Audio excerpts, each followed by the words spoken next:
TV chers téléspectateurs ñu leen di nuyu bu baax di leen jaajëfal ci rafetlu beeg ànd bi ngeen ànd ak ñun ci Sénégal ak Bawol ak li ko wër tey ñu ngi fii ci sous préfecture bu Lambaye bi ñëwee nag ka lañ fi fekk monsieur Bari ñu ngi ci waxtaan bi te nag suñu waxtaan bi li ko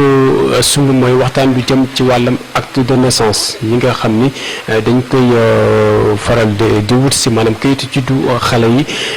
tey ci loolu la ñuy waxtaanee émission bi ñu ngi ko tuddee li may yitteel tey dafa doxantu si rek ñëw fii ci Lambaye dañ daal di koy bàyyi mu daal di nuyu daal di présenté wu monsieur Bari ñu leen di. voilà maa ngi leen di fay bu baax di leen masaw ci déplacement bi ñëw ba Lambaye di ñëw waxtaan ak ñun ci wàllu lu ñuy wax kayitu juddu defe naa loolu moo leen tax a ñëw pour rencontrer ñu waxtaan ak ñun te dinaa leen gërëm bu baax parce que soo xoolee depuis ñaari weer tey suñu activité yu bëri ci wàllu boobu la féetew xam ngeen ni temps yi ñu ngi jóge ci ay waxtaan ak population bi surtout di sensibiliser ak communiquer surtout avec les acteurs yi ñaan la ñoom acteurs yi ñu njëkk a rencontrer sur le terrain pour waxtaan ak ñoom pour mettre leen ci biir liggéey boobu mooy d'abord les communicateurs traditionnels dem nañu commune bu nekk 4 communes yi ñu am fii yëpp depuis Réfane dem Ngogom dem Gaawaan Lambaye commune bu nekk dem nañ fa toog ak communicateurs traditionnels yi waxtaan ak ñoom buñ fa jógee dem rencontrer képp koo xam ne mu ngi yëngu ci affaire diine mooy suñu chef religieux ak suñu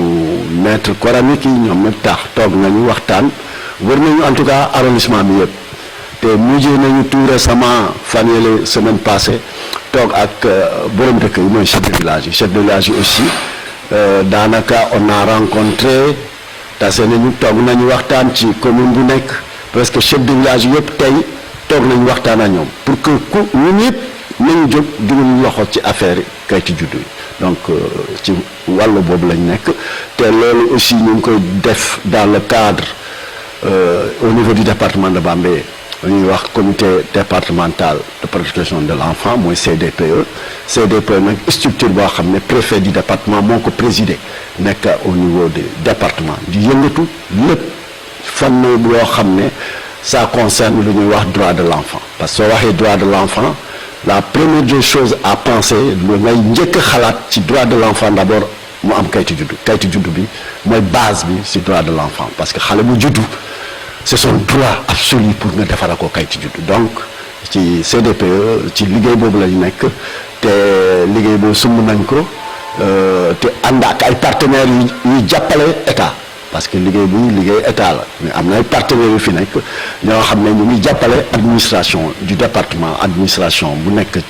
sur le terrain pour que ñu mën a def le travail d'accompagnement il faut que c'est vrai que tey maire yi ñooy officier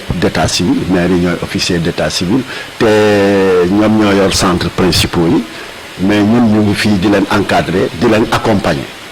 mais il faut que ñu dem ci wàllu population bi aussi il faut que ñu toog di waxtaan ak ñoom di communiquer di sensibiliser te loolu nag il faut que loxo ñëpp dugg ci d'abord les chefs religieux ensuite les communicateurs traditionnels tey liggéey nañu ak chef de village yi am na programme bu ñu nekk di dérouler fii defe naa at bi yëpp dinañu dem rencontrer directeur école yi dinañu rencontrer au niveau santé mooy personnel santé donc am na ay activités yu bëri yu nekk di dérouler fu mu nekk nii pour que ñu mën a éradiquer la non déclaration xale bu juddu duñ ko déclarer bàyyi ko noonu dem ba mu soxla kayit wala mu soxla tukki wala mu soxla yeneen privilège yu mu am du ko mën a def gis nañ ne ren am na ay xale yoo xam ne même concours yi wala même entrée en sixième ils ont eu des difficultés pour am kayitu juddu donc wàllu boobu daal la ñu taxaw fu mu nekk nii mooy suñu programme actuellement bu nekk di dérouler sur le terrain. bëri na il faut que ñu taxaw jàppale xale yu soog a juddu bëgg nañu xale bu juddu dans les délais normaux parce que am na ay délais aussi parce que doo toog mu juddu mu toog plus d'un an xale bi amul kayitu juddu lu ñuy réglementer lu ñuy gën ñaan population bi xale bi su juddoo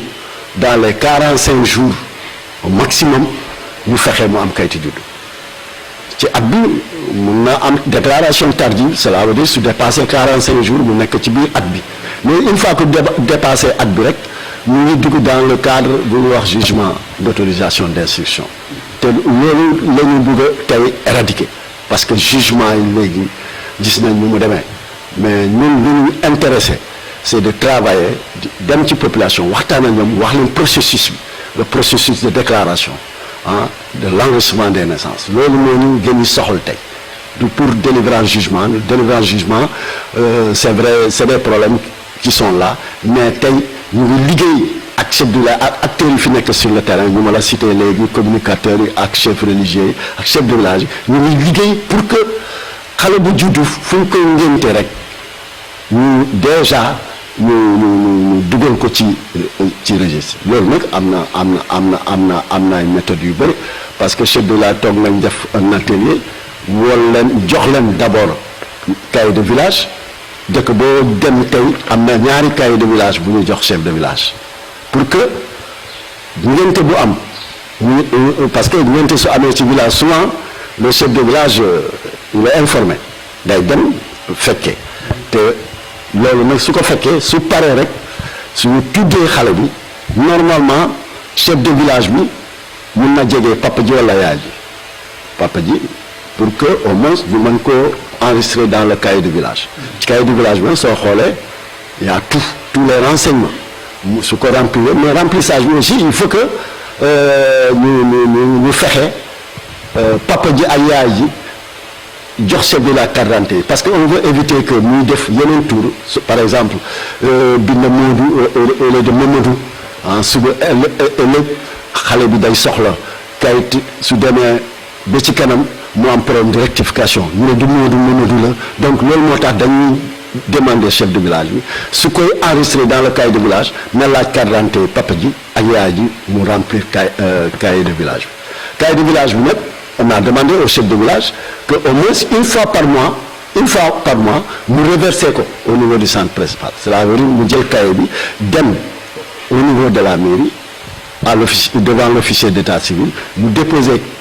cahier de village bi ñoom ils vont exploiter lu mu bind ci weer bi et là suñu ko enregistré dans le registre suñu ko enregistré dañ ko jox premier volet parce que ñu bëri dañuy naan way awma xaalis pour déclarer non déclaration bi c'est gratuit parce que soo demee déclarer registre bi 3 volets la ñetti volet la premier volet bi dañ la koy jox boobu mooy c'est gratuit soo demee nag de saa yoo soxlaa extrait de naissance da nga yóbbu kayit bu ñu la jox ñu defaral la extrait bi moom foofu la ñuy def timbre foofu ngay fay 200 xaw ma 300 wala 400 ça dépend des communes donc processus boobu il faut que population bi yëpp yëg ko bu naan ne awma moyen pour dem mairie ba sore na wala awma moyen mais tey au niveau du village même mën nañ jël naissance bi en compte le chef de village mën na ko jël parce que yor na cahier de village bu ñu doté chef de village liggéey boobu lañ nekk di def avec les chefs de village pour que ñu éviter que xale bi juddu parents yi amuñu moyen déplacé wu dem mairie te chef de village nekk fi chef de village mën na def liggéey boobu ci cahier bi enregistré lépp yóbbu ci mairie bi donc voilà un processus boo xam ne tey population village yi ci biir dëkk yi war nañ xam ne chef de village yor na cahier moom mën na ko jël ci biir weer bi mu dem reverser ko au niveau du centre principal mooy mairie ba gars yi defaral ko benn volet jox ko mu dem jox ko borom papa ji wala yaay voilà loolu moo ko tax a jóg soo xoolee ci cahier de village bi da ngay def date bi date de naissance bi ci cahier de village bi nga def tur xale bi après sexe bi c'est-à-dire su dee masculin féminin ensuite nga def turi papa ji ak turi yaay ji foofu laa wax ne il faut que nga xool pièce waaye correspond ak lu ngay def fii parce que des fois mën nga dëkkal nit ñu koy naan Modou fekk carte d'identité bi Mamadou la bien Abdoulaye ñu naan Ablaye yow na nga bind Ablaye nga dem reversé ko demee ñu def ko ci registre bi xale bi ëllëg soxla kayit fekk meññul ak kayitu waajuram te te loolu dina indi bi beneen difficulté xale bi parce que il faut nga dem ut ay dem tribunal pour rectification tout ça c'est difficile loolu moo tax dañoo bëgg chef de village balaa muy bind balaa muy remplir turi papa ji ay yaay ji xale bi il faut que mu laaj leen seen pièce d'état soit extrait de naissance wala carte d'identité ñoom ñaar mu remplir correctement ensuite lieu de naissance bi village bi mu judd mooy dëkk bi ak turam moom chef de village moom moo def déclaration ak en ce moment c'est le chef du village qui est déclarant est-ce que c'est clair bon su paree loolu su reversé une fois que acte bi jël nañ ko au niveau de la mairie en marge soo xoolee il doit l'officier d'état civil va mentionner le numéro de l'acte et l'année def ci cachet signé parce que bii kay bi mën na servir d'archive du village mën nga ko denc ay juróom at fukki at xale bi ëllëg kayitu juddam mën na réer balaa ngay dem mairie di wër mun nga ñëw ci chef de village nga ne ko man de en 2012 dégg naa déclaration ci cahier de village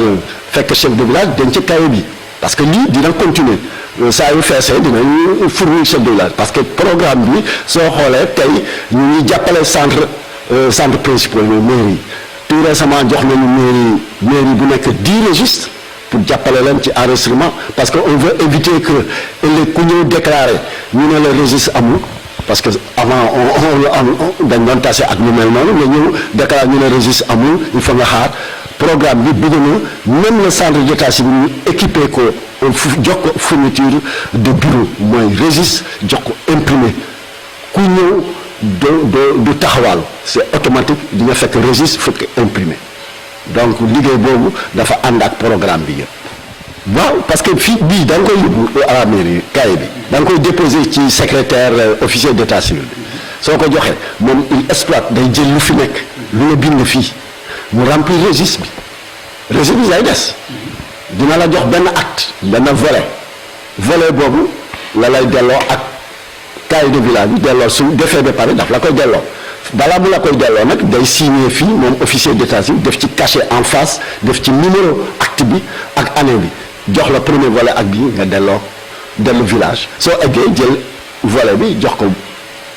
kii waajur gi boobu dina ko jël après su buggee extrait nag boobu lay yóbbu déclaration la ñu soxla une fois que nga déclaré cela veut dire da ngay dem délivrance ak dem extrait nga bugg parce que déjà ça figure dans le registre du centre principal donc liggéey boobu lañ nekk di def bu njëkk ba c'est vrai que cahier de village bu njëkk amoon na ay communes ay maire ñu ko doon budgétiser jënd ko jox ko seen chiffre de village mais il y avait pas un suivi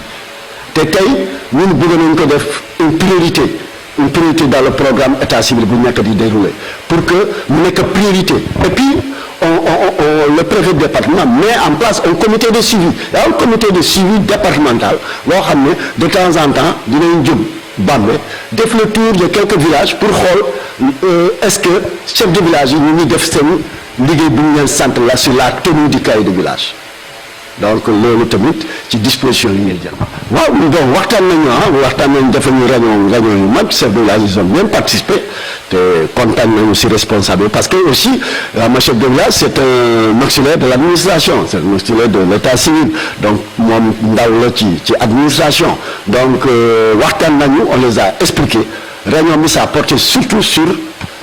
les techniques de remplissage wax nañ leen lu ñu war a remplir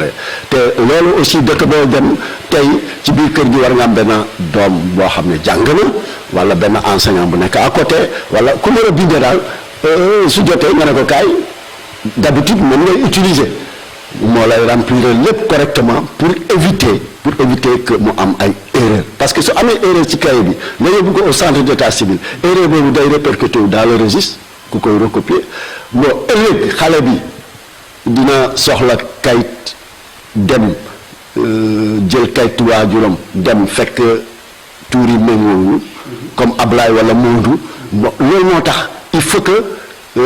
chef de village jël disposition yooyu balaa muy bind il faut que mu laaj waajur yi papa ji ay yaay yi seen carte d'identité wala seen état extrait de naissance pour que au moins bu ñuy def fii mu conforme ak ñoom seen kay. non man mënuma ci tontu mais je te dis que d'abord sous-préfecture n'est plus un centre d'état civil ñun depuis quelques années tout a été transféré au niveau des maires de communes qui sont devenus des officiers d'état civil centre principal parce que léegi mairie centre principal la peut-être si kanam am na procédure yoo xam ne pour créer des centres secondaires mais pour le moment les mairies ñoom ñooy liggéey affaire yi état civil les sous-préfets ñun on est impliqué c'est pour accompagner évidemment il faut que ñu assister les populations c'est notre rôle c'est notre mission il faut que ñu taxaw ci parce que gis nañ ne par exemple dans le département de Bambey c'est devenu une activité très préoccupante au niveau des populations parce que tey soo xëyee dem tribunal soo fa fekkee une foule ñëpp taxaw di ut kayit pour jugement c'est parce que au début taxawuñu pour kayitu juddu bi ci déclaration bi ñun loolu lañu prioriser tey loolu mooy suñu priorité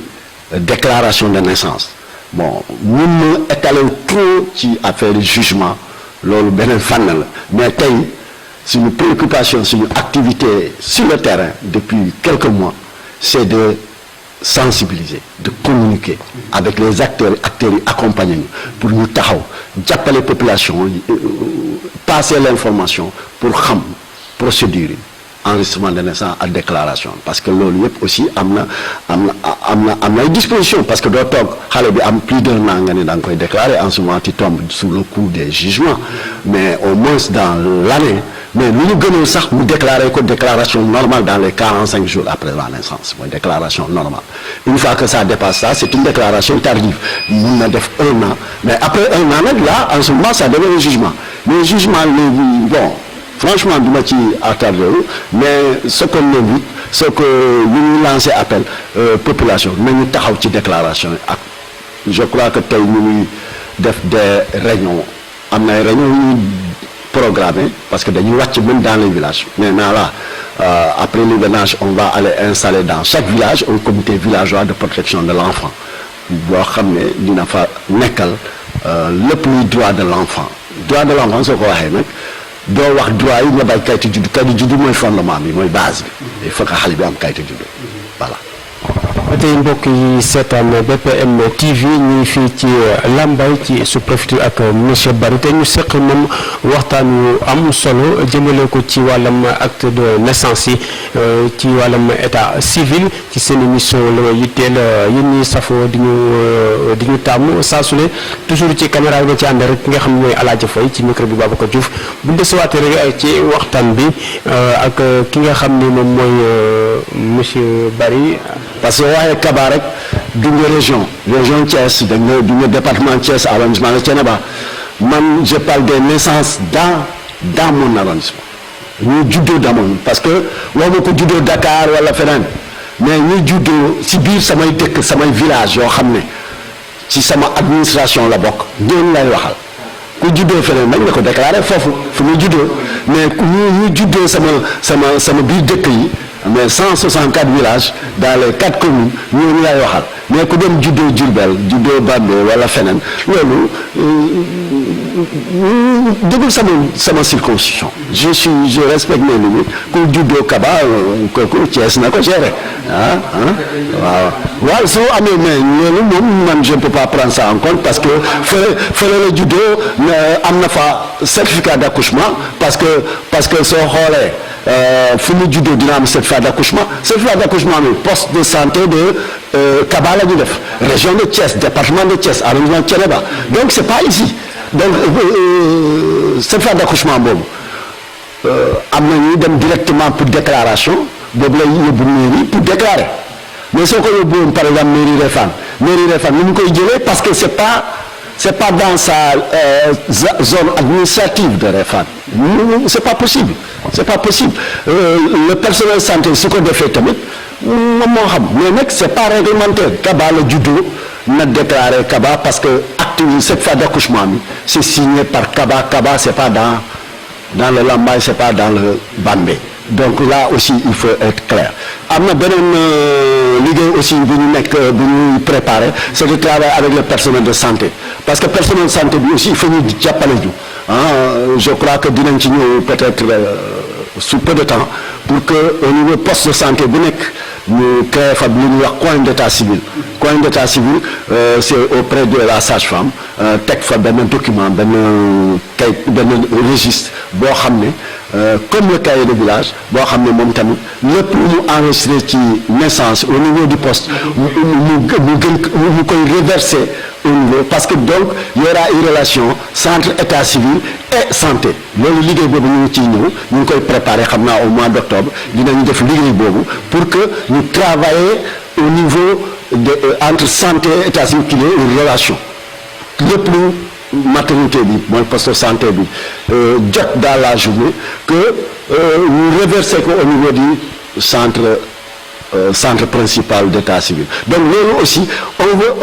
veut travailler de telle sorte que on veut laisser aucun bébé en rade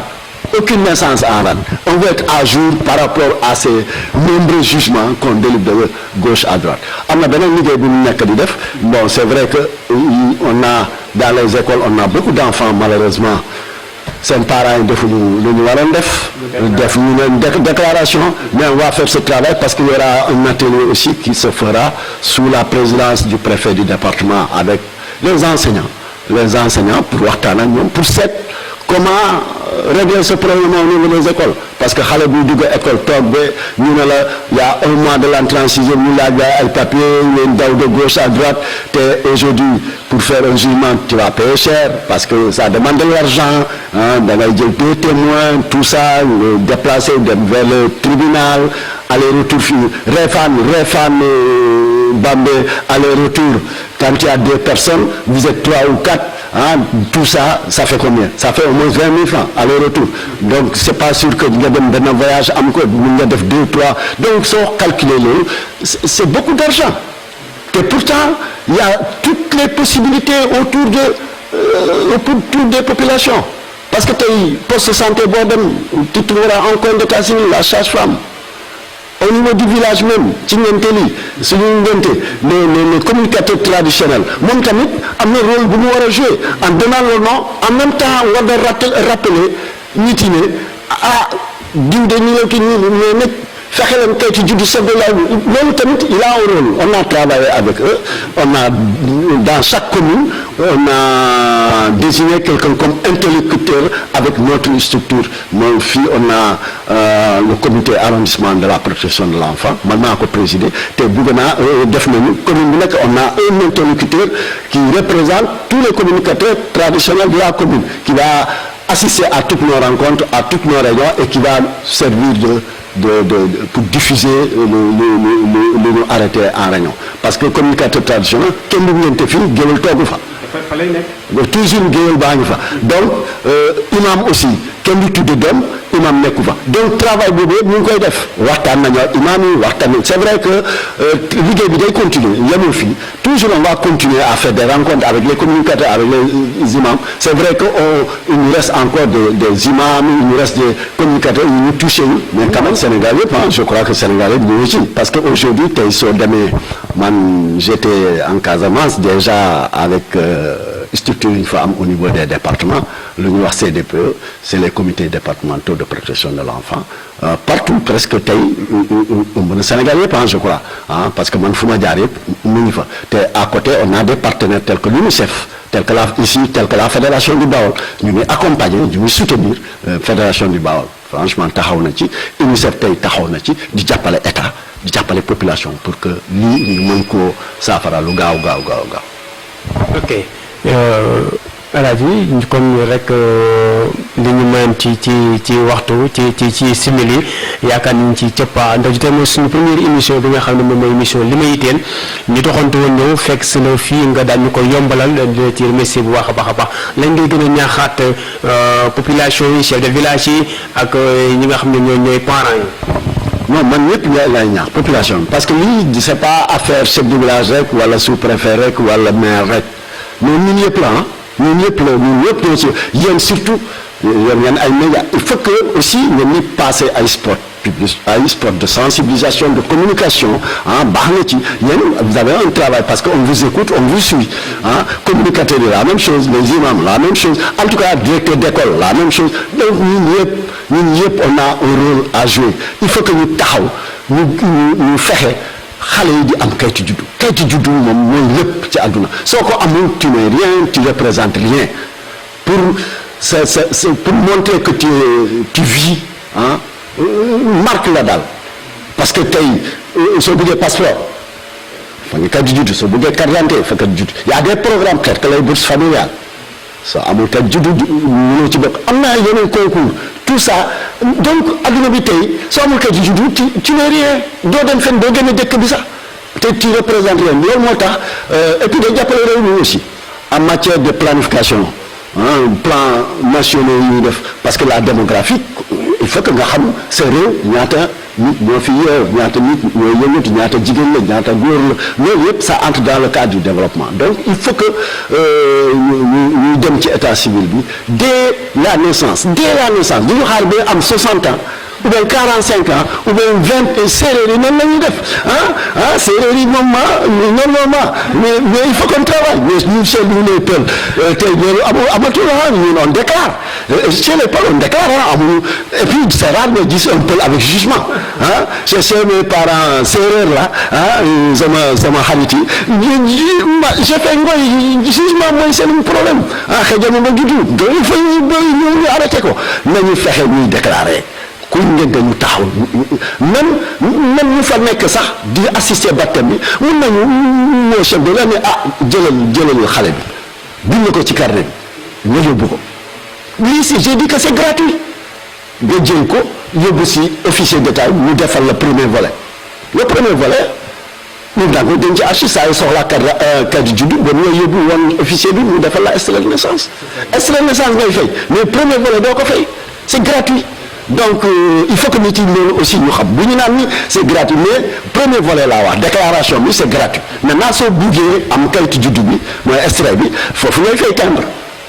tey mën nga déclarer nga yem fa jël sa kayit denc saa yoo pare wala saa yoo amee xaalis nga dem def sa extrait coûte ça coûte leen 200 francs 300 francs te nguur gi mu ngi góorgóorlu parce que tey ñu ngi doté les centres d'état civil de registre d'imprimer des registres bu njëkk ñu indi affaire cahier de village mais cahier yi ñuy bind c'est pas réglementaire am na ne bu njëkk ba da ngay gis amuñu registre ñu ne registre amuñu jënd cahier 100 pages 200 pages bind la ci mais loolu du yoon c'est une faute grave c'est interdit par la loi